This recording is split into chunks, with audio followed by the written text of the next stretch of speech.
aí a fé, quando eu me submeto a esse projeto, e eu digo que eu quero ser um colaborador, né? Então a gente pode chegar diante do Senhor com fé, sabendo que Ele nos ama, que Ele está disposto a nos abençoar, que Ele já sabe de tudo que a gente precisa, sabe das nossas dificuldades, conhece cada um dos nossos pecados. E Ele está ali só aguardando a gente dizer para Ele, para que Ele possa então nos curar, nos limpar, nos restaurar, transformar nossas vidas. Então vamos nos colocar de pé, vamos ter um tempo de oração. Nós temos feito isso todos os cultos presenciais. Então, você pode levantar a sua voz e orar, colocar diante do Senhor aquilo que está no seu coração nessa noite. Amém? Senhor, nós estamos aqui porque nós te amamos.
vai estar em 2 Coríntios, capítulo 9, versículo 7.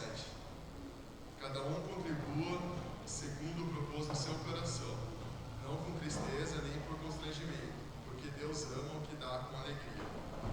Então a gente normalmente passa, né, o nosso dados lá da conta bancária também, para que vocês possam estar fazendo caso queiram. E agora tem o momento da oferta, que é um tempo que você pode colocar diante de Deus. Amém? Vamos fazer isso aqui.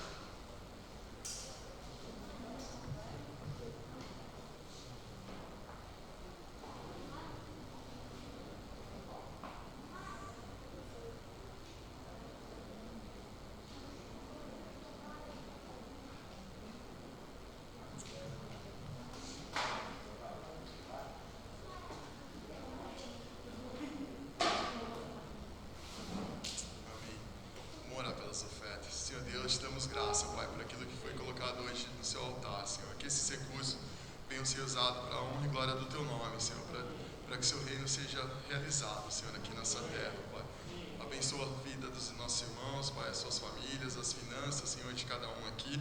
Que o Senhor seja com cada um, Pai, suprindo as suas necessidades nesse tempo, Pai, em nome de Jesus. Amém. Quanto aos avisos, amanhã a gente então tem o nosso encontro de homens de verdade, aqui às 9 horas. A gente não tem ainda aquele café da manhã que a gente fazia normalmente, né? Mas é o tempo de nós reunirmos e só com os homens, né? Ainda sem esse café da manhã, mas com esse único propósito.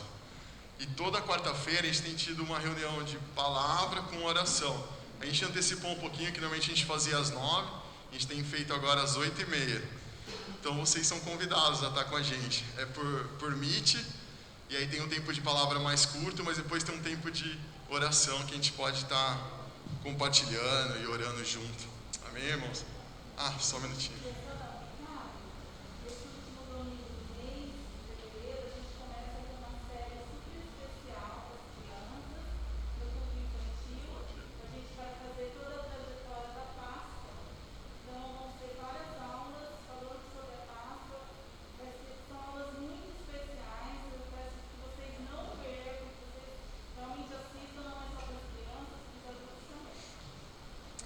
E esses conteúdos de criança, esses dias os pais que estão no grupo, né, perceberam que o Jô fez uma playlist. Então, é uma ferramenta a mais, né, para a gente divulgar também para aqueles pais que a gente convive, que não são da igreja, mas agora está de forma separada no nosso canal. Então, é uma oportunidade para você abençoar aquele pai que convive com você.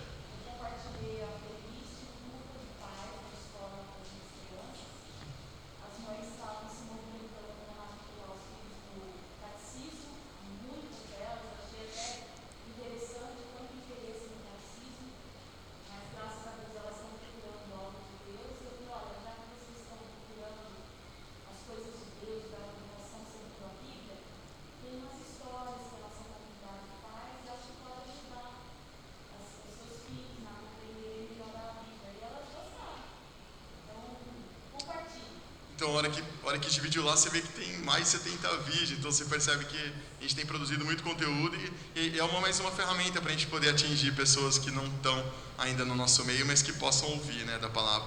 Vamos chamar o pastor Sonsim, orar pela vida dele, por esse tempo aqui conosco. Senhor Deus, colocamos, Senhor, a vida do pastor Sonsim nesse tempo, Pai. Que o Senhor use, Senhor, aquilo que o Senhor preparou no seu coração para falar para a sua igreja, Pai. Queremos, Senhor, realmente aquietar nossos corações, nossos ouvidos e ficarmos atentos, Senhor, àquilo que o Senhor tem a nos dizer hoje, Pai, para que possamos sair daqui melhorados, Senhor, com aquilo que o Senhor tem para as nossas vidas, Pai. Em nome de Jesus. Amém.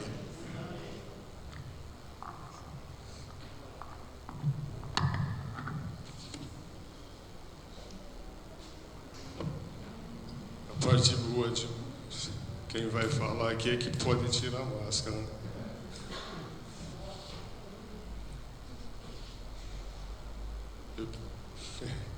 E ela não quer ficar quieta no lugar.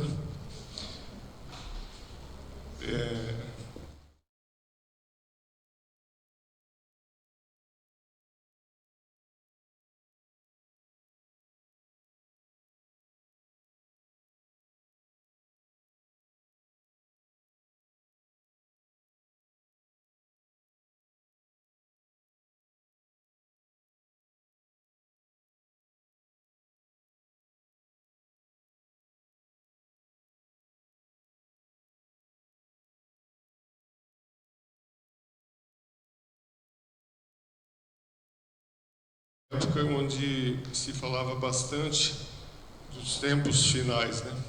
Os tempos está chegando, havia assim uma declaração muito forte, né? Olha, gente, está chegando, está completando o tempo, o Senhor está às portas, né?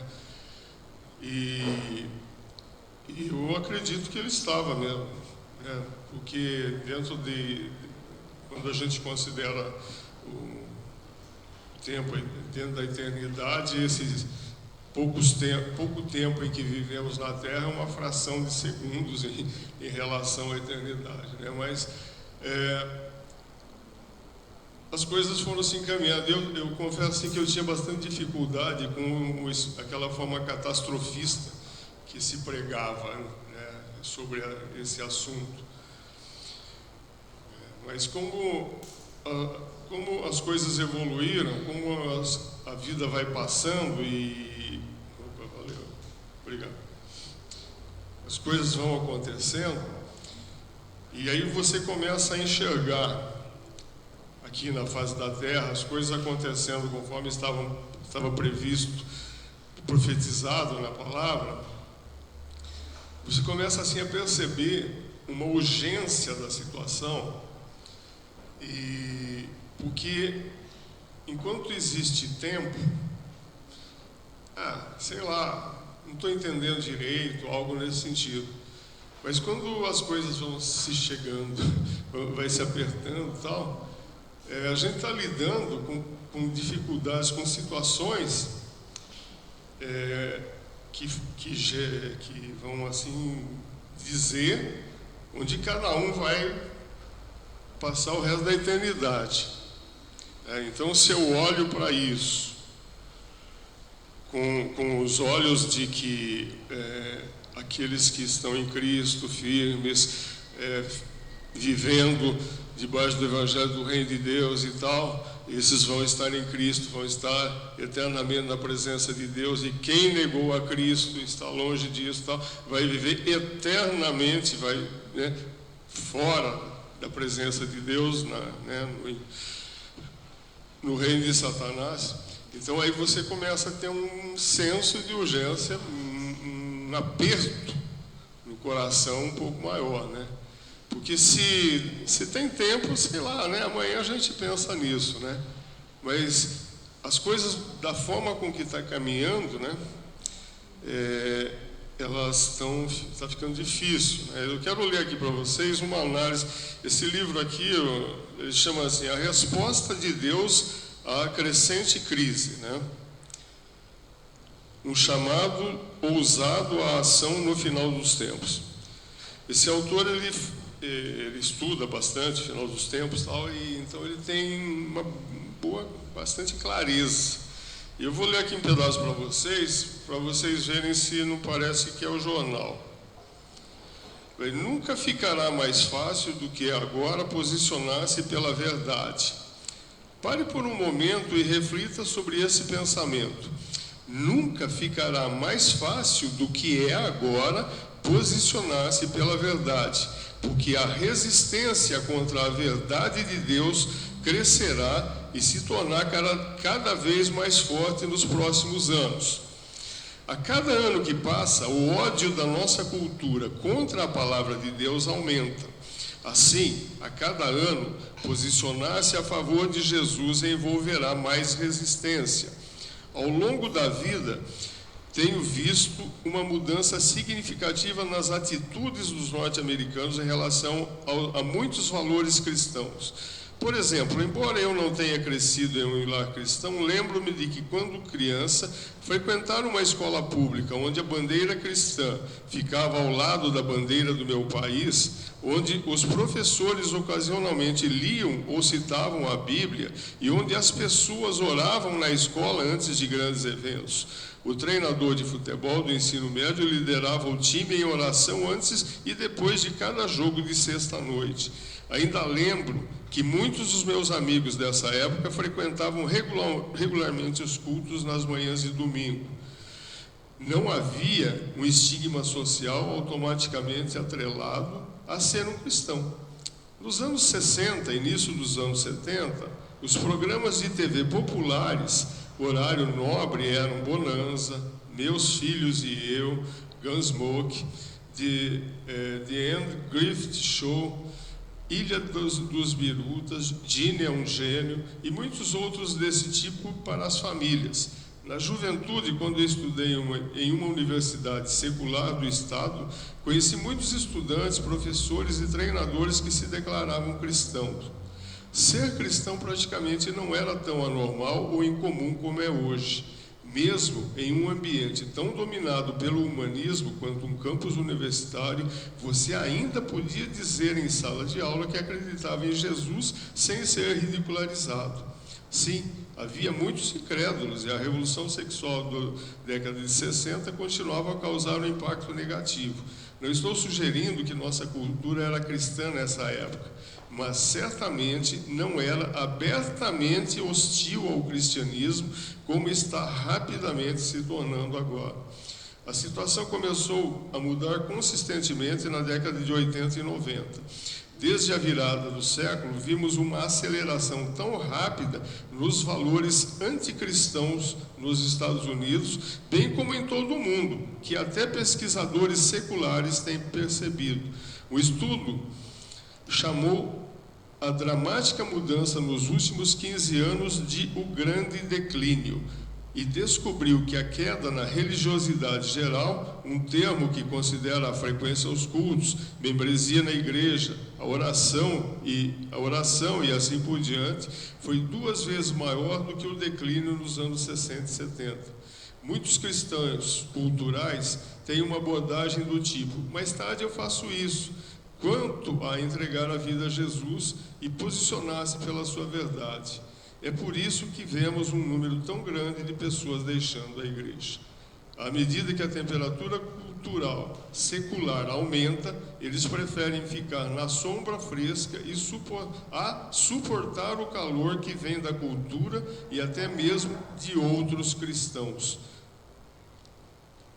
Tá? Essa é uma descrição assim da situação, né, que ele cita, que é um autor americano e está citando os Estados Unidos, mas não é diferente, né? Essas coisas acontecem primeiro na Europa, Estados Unidos, depois vem o nosso país vai de trás dessas coisas, né? Ele cita aqui que há um processo de descristianização da cultura, né, da sociedade toda. Então, quando você olha as notícias que você tem ouvido no dia a dia, as coisas, as leis que se tenta colocar lá no Congresso, coisas assim, todas elas apontam para eliminar esses elementos da cultura cristã, né? Então, quando se propõe a lei de aborto, por exemplo, é claramente alguma coisa contra a palavra de Deus. E isso e outras centenas de coisas que vêm vindo. Essa semana eu recebi uma noticiazinha dizendo assim que o site, né, da livraria Amazon, alguém já comprou livro na Amazon aí, outras coisas na Amazon pelo site e tal? Então, eles eliminaram do catálogo deles os livros cristãos que falam sobre homossexualidade, né? Então, esse é um tema da agenda progressista, que no nosso país está caminhando bastante, e E eles consideram que isso é uma anomalia e eles não vão mais vender livros cristãos, né? Qualquer outro livro cristão, nosso dinheiro eles querem, mas sobre esse assunto eles não vendem mais. Então, cada dia a gente soma notícias novas de como essas coisas estão evoluindo. Então, esse processo está acontecendo, tudo isso faz parte de algo orquestrado pelo inimigo, né? Que, se a gente vai lendo na Bíblia, isso vai dando suporte a esse processo do fim dos tempos, né? E nós, os mais antigos aqui, o pessoal da minha faixa, talvez não venha conhecer na carne, mas provavelmente nossos netos, né, vão vivenciar esse processo das coisas finais. Vai ficar bem complicado, e a gente olha para eles assim, parecem meninos e meninas frágeis, e nós estamos com o coração na mão quando a gente olha para essa situação, como elas estão caminhando, né? Agora, a palavra de Deus com certeza tem para nós direções e coisas assim, de como nós vamos viver nesse tempo, né? Eu selecionei aqui quatro versículos, quatro tópicos, né? E algumas coisas assim, interessantes de como vencer nesse mundo tenebroso que nos rodeia, né? Hoje a gente sofre as consequências aí da pandemia. Isso, a gente tem notícias assim de como isso tem afetado as pessoas, como isso tem afetado as pessoas na sua religiosidade, né, na sua prática de vida cristã.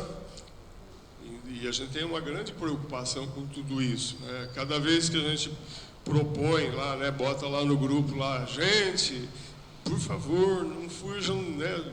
O único jeito que a gente tem de acessar vocês é nesse formato. A gente não pode ter mais do que essa quantidade de pessoas que nós temos aqui nesse lugar. Nós vamos ter problema com a justiça, com as leis aí, porque há uma limitação, né, por causa do tamanho do local e coisas assim. Então, não fujam, assistam lá, abram lá né, na quarta-feira. É aquele momento onde a gente pode ver a cara um do outro lá pelo celular, que seja, mas principalmente um lugar onde a gente pode orar junto, né? E oração é a essência da vida, principalmente nesses tempos. Ela vai ser cada dia mais urgente, mais necessária, e não tem outro caminho, né? Nós vamos precisar chegar nisso. Eu peguei aqui 4 textos que dão uma ideia assim de como enfrentar algumas crises. Aqui no capítulo 16 de João, o verso 33, Jesus falou assim: estas coisas vos tenho dito para que tenhais paz em mim. No mundo passais por aflições, mas tende bom ânimo, eu venci o mundo. Essa expressão, tende bom ânimo, ela pode ser traduzida por tenham coragem, sejam firmes, sejam convictos, né?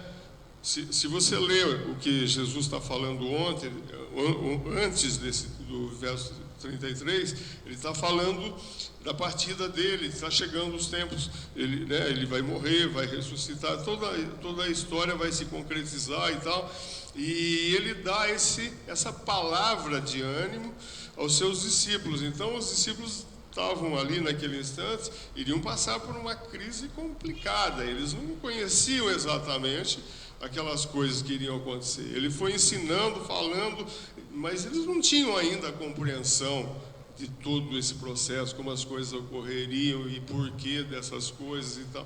E ele diz a eles, tenham bom ânimo. Então eu fico pensando, para nós, a palavra não é diferente. Quando ele diz aí, tenha um bom ânimo. Aí a gente fica, às vezes, diante de circunstâncias e dificuldades, mas que jeito, né? Estou arrasado aqui, o Covid pegou, o SARS-CoV-2 pegou, o nome é bonito, né? Tal, a família está um problema, tá lá o casal querendo se separar, e tem isso, né? Então toda uma desgraça e a crise acontecendo, mas ele diz assim, tenha um bom ânimo, né? Por que ele diz isso? Porque ele diz, porque eu venci o mundo. Então, ele nos leva olha, gente, não adianta vocês pensarem que vocês vivem nesse mundo. Essas coisas que nós estamos envolvidos, o trato diário, essas coisas todas, fazem parte. Mas nós não somos desse mundo, né? Nós somos tirados deste mundo, ele nos tirou desse mundo e nos colocou no reino do Filho do seu amor. Então, é um lugar onde se vive por fé. E como ele venceu o mundo, eu posso ter bom ânimo, apesar das circunstâncias exteriores. Ele nos leva aqui a desafiar, a viver integralmente a vida que ele propôs para nós, né? A vida diante de Deus, algo que não está mais aqui no nosso domínio cotidiano. Vai acontecer dificuldades, vai haver processos de luto, vai.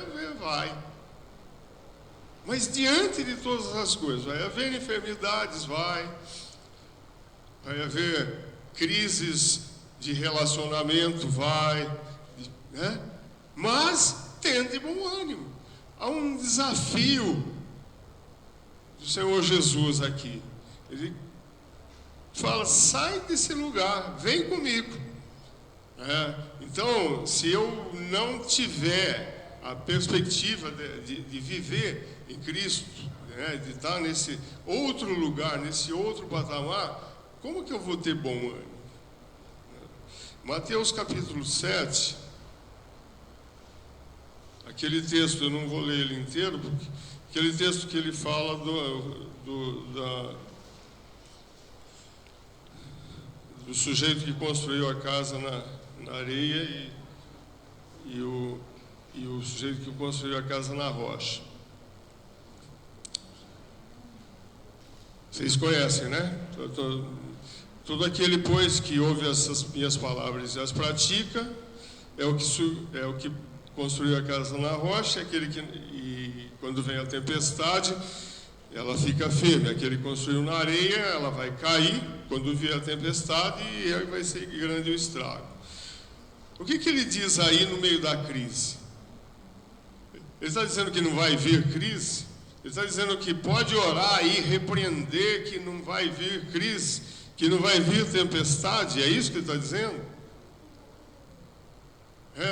A teologia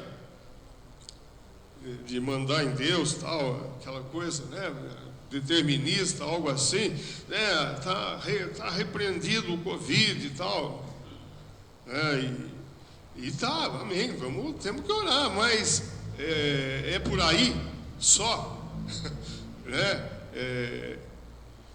O que ele coloca como essencial aqui para que a gente passe pelo Covid, passe pela situação financeira, seja qual for a tempestade que se abata sobre nós, e para que a gente não capote nesse meio. Qual que é? Ouve as palavras e pratica. Então, na primeira situação aqui em João 16, ele nos leva a uma posição de fé. E aqui ele nos leva a uma posição de ouvir a palavra e ser praticante. Há uma questão de essencialidade aqui. Não adianta ouvir a palavra só. Eu preciso ouvir a palavra. Isso é básico. tenho que buscar, de alguma forma eu tenho que conhecer essa palavra, é a revelação da pessoa de Deus para nós. Mas se ela não for tomada como essência de vida, como direção, como norte, como aquilo que eu preciso dominar no dia a dia, viver dia a dia, obedecer dia a dia, tal, vai ser um conhecimento teórico que eu vou poder citar para muita gente, bonito, tal, mas não vai adiantar nada. A hora que vier a tempestade, é algo construído sobre a areia, construído sobre a rocha, construído sobre Jesus. Conhecer Jesus, conhecer a sua palavra, conhecer os seus ensinamentos, conhecer o seu caráter, conhecer os seus propósitos e obedecer a cada um deles naquilo que me toca no meu cotidiano, na minha vida, no meu vivenciar diário, no meio da minha família, no meio ambiente onde eu convivo, né?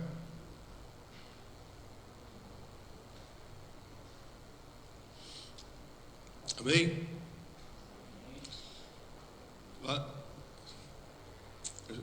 É um desafio esse negócio de tempo, que a gente não andar dentro do tempo. Quero confessar para vocês que acho que é a primeira vez que eu estou preocupado com o tempo. Tiago, capítulo 1, do verso 2 ao 4, ele diz assim: meus irmãos, tende por motivo de toda alegria o passardes por várias provações, sabendo que a provação da vossa fé, uma vez confirmada, produz perseverança. Ora, a perseverança deve ter ação completa, para que sejais perfeitos e íntegros, em nada deficientes.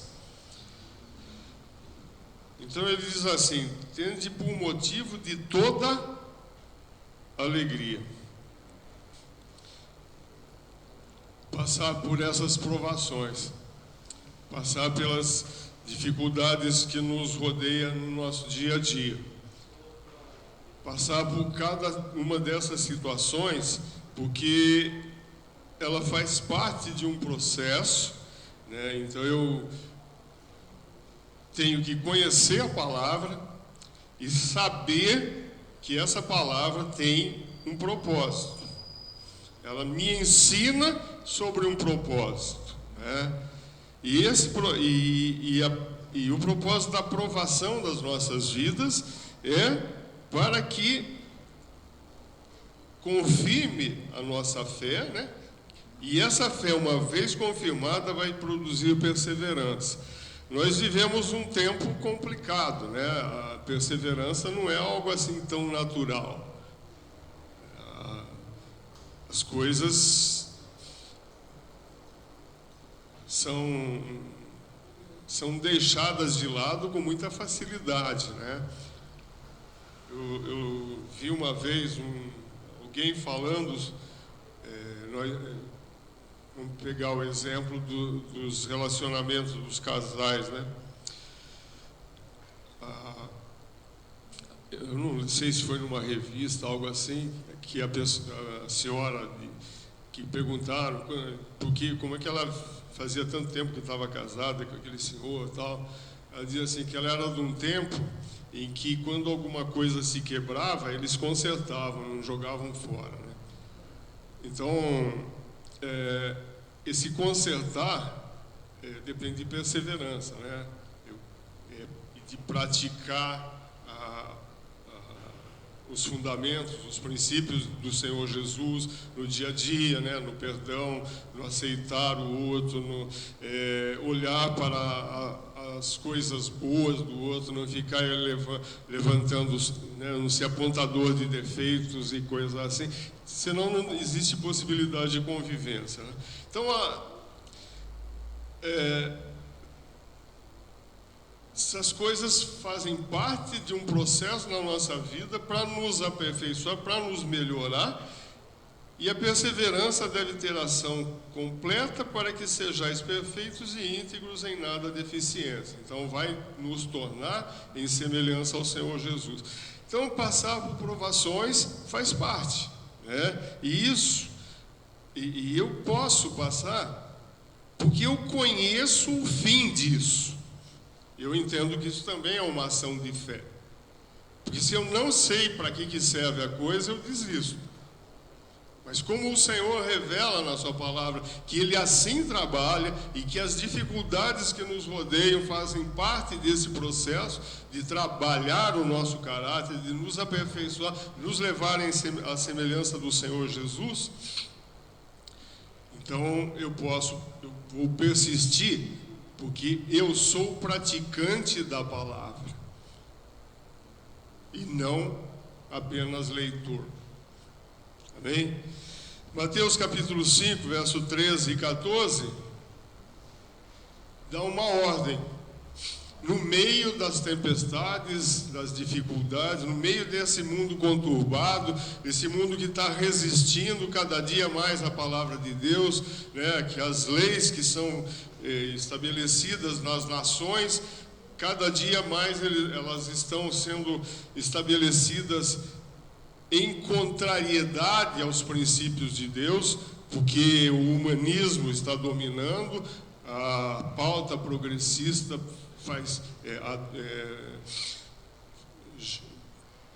está sobre essas coisas, né? Então, falando só rapidamente dessas questões, eu fico pensando quanto tempo vai levar. Que o Jô está transmitindo pelo YouTube, né? Para os irmãos que estão em casa. Mas o YouTube já andou bloqueando canais que falam coisas contra a pauta progressista. Quanto tempo vai levar para que as mensagens das igrejas também comecem a ser travadas e serem consideradas o tal do discurso de ódio, né? Não leva, né? Essas coisas, na medida que forem andando, né? Hoje eles bloqueiam os famosos que usam essas coisas, que usam, né? Como talvez a gente não tenha um alcance de milhares ou milhões de pessoas, deixa correr, né? Faz de conta que está tudo bem, algo assim. Mas se na medida que a igreja no todo tiver esse alcance maior, tal, vocês vão ver as redes sociais se fechando também para as coisas, aqueles que pregam a palavra de Deus. Agora ele nos diz aí, no verso 13 e 14, ele dá duas ordens nesse meio aí, para que a gente seja sal e para que a gente seja luz. No meio disso tudo, para que a gente viva pleno, feliz, não podemos desistir de ser sal e luz. O sal é aquele que vai trazer sabor àquele ambiente, né? E a luz é aquele que vai apontar caminhos, vai apontar o pecado, vai acabar evidenciando, porque onde entra a luz aparece tudo que está errado. Então o pecado vai ser evidenciado, não tem como. E na medida que eu conheço o meu pecado, eu me arrependo e eu confesso Jesus Cristo, meu Senhor e Salvador. Por causa dele, eu estou livre desse pecado. Agora, aqueles que não confessarem isso, então, continuar apontando, precisamos continuar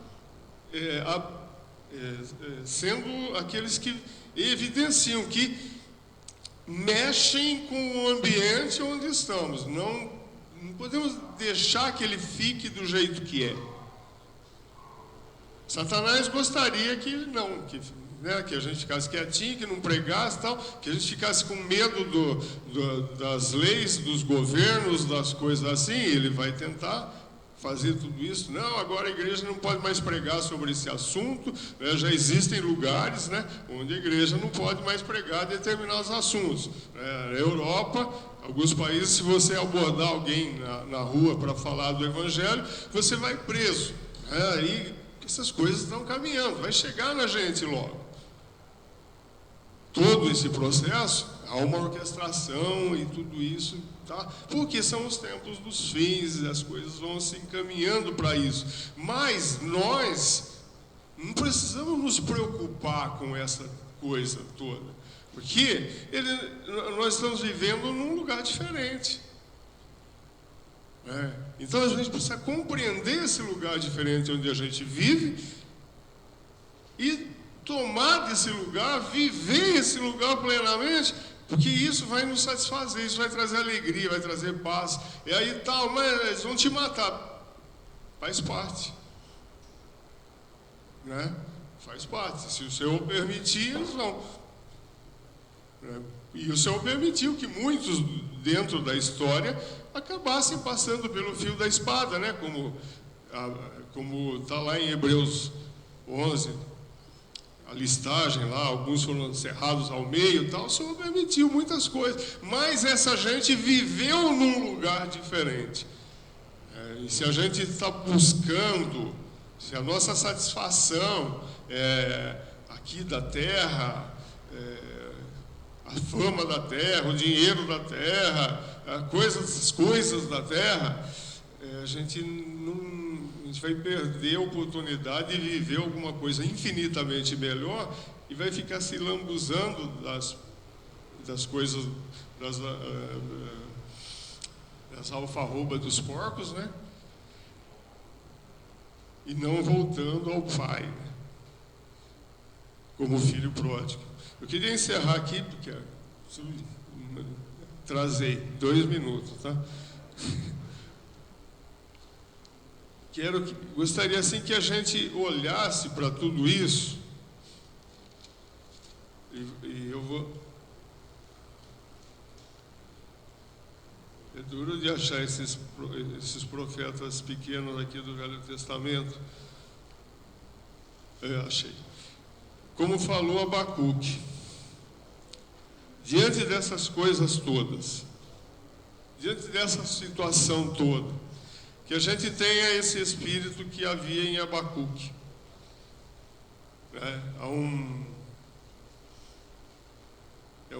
Faz parte de uma oração. A oração do profeta Abacuque sob a forma de canto. Os cantores aí, os meninos que tocam música aí, podiam bem fazer esse negócio aqui, transformar isso num cântico moderno, né? Desafio. Mas ele termina assim, o verso 17 e 18, ele diz assim: ainda que a figueira não floresça, nem haja fruto na vide, o produto da oliveira minta, e os campos não produzam mantimento, e as ovelhas sejam arrebatadas do aprisco, e nos currais não haja gado. Todavia eu me alegro no Senhor, exalto no Deus da minha salvação. Eu creio que para nós fica esse desafio. No meio das crises, as dificuldades, as coisas como vão se completar, se nós pudermos ter essa visão de Abacuque, esse espírito que havia nessa declaração, a gente recebe disso, apesar das dificuldades, apesar de tudo aquilo que nos rodeia aqui nesse chão. Como não vivemos mais no chão, nós podemos nos alegrar, e mesmo que todas essas coisas sejam difíceis, eu me alegrarei no Senhor. Amém? No nome do Senhor Jesus, Pai, nós queremos rogar que o Senhor esclareça essas coisas nas nossas mentes e corações, e que isso desça no nosso coração, Senhor, residindo ali esta Tua palavra, e Senhor nos contagiando, nos contaminando com ela, nos fazendo viver, Senhor, esse algo diferente, esse algo, Senhor, que o Senhor planejou. Na verdade, é a vida que o Senhor propôs para nós. lá na fundação dos tempos, antes da fundação dos tempos, sempre houve isso no teu coração, que vivêssemos essas coisas. No nome do Senhor Jesus, Pai, nos ajuda nisso. Não permita, Senhor, que fiquemos atados às vozes estranhas, vozes do inimigo, às mentiras de Satanás. Senhor, que cada um de nós possa, por fé, Senhor, andar nesse lugar, esse lugar mais alto, lugar da Tua presença, lugar, Senhor, da Tua habitação, onde o Senhor quer que nós estejamos.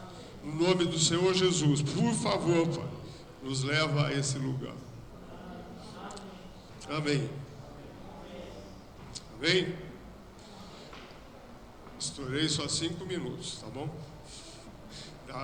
Dá um abraço de longe no teu irmão. Assim a gente faz assim, a gente abraça os com quem a gente vive diariamente, isso não tem jeito, né? E faz de conta que eu abracei o outro também. Amém.